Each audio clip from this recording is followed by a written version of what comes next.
Bizarre wedding traditions. Weddings are bizarre enough, full of quirky traditions that we just accept as normal. White dresses, rings, eternal vows. But what if we covered the groom in feathers or ate leftovers out of a toilet? Then suddenly we're dealing with a whole nother level of bizarre wedding traditions. So get comfy, because this is how cultures around the world celebrate their nuptials. Number 5. The Blackening. In Scotland, there exists a hilariously messy wedding tradition in which the groom is captured by his friends. First he is stripped naked and tied to a pole, then covered head to toe in a sticky mix of treacle, flour, feathers and sometimes garbage. Once the groom is suitably filthified, he is then thrown in the back of a truck and paraded around town. The captors make as much noise as possible, banging drums, screaming and chanting, with the aim of bringing as much humiliation to the groom as possible.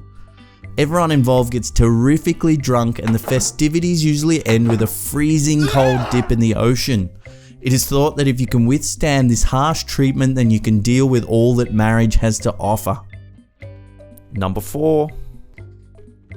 Have you ever thought about marrying a tree?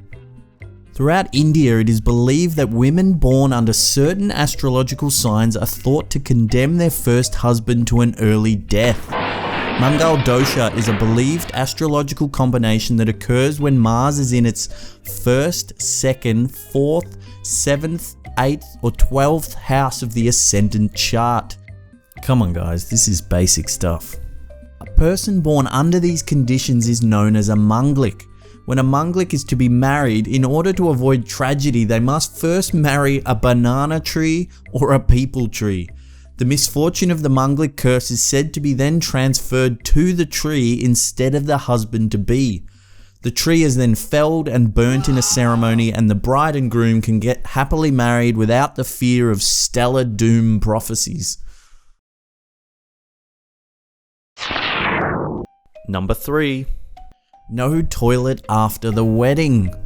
In some parts of Indonesia, it is tradition for the bride and groom to abstain from using the toilet for a whole 3 days after their wedding.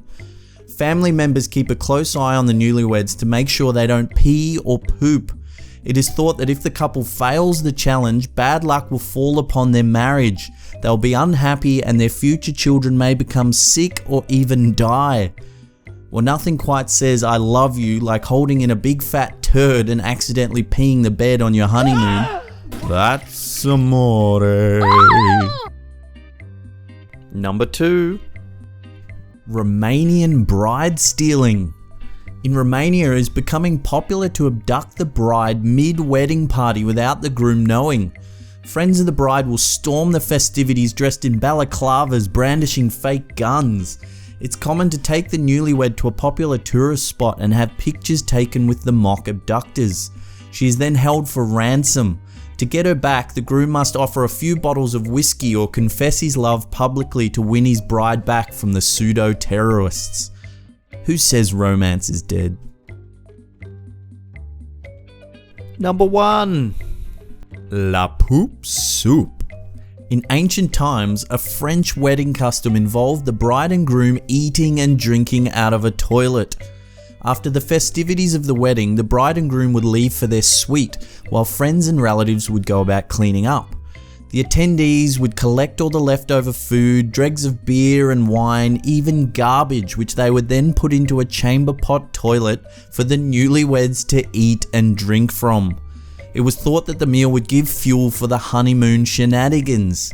Yep, that's some aphrodisiac.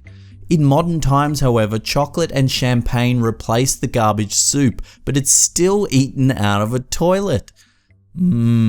Tasty. Well, that's it for another week. Thanks heaps for watching. If you haven't already, please subscribe. We release awesome new content each and every week. Remember to share us around on Facebook and Twitter. And this is the Schlap Ham signing off.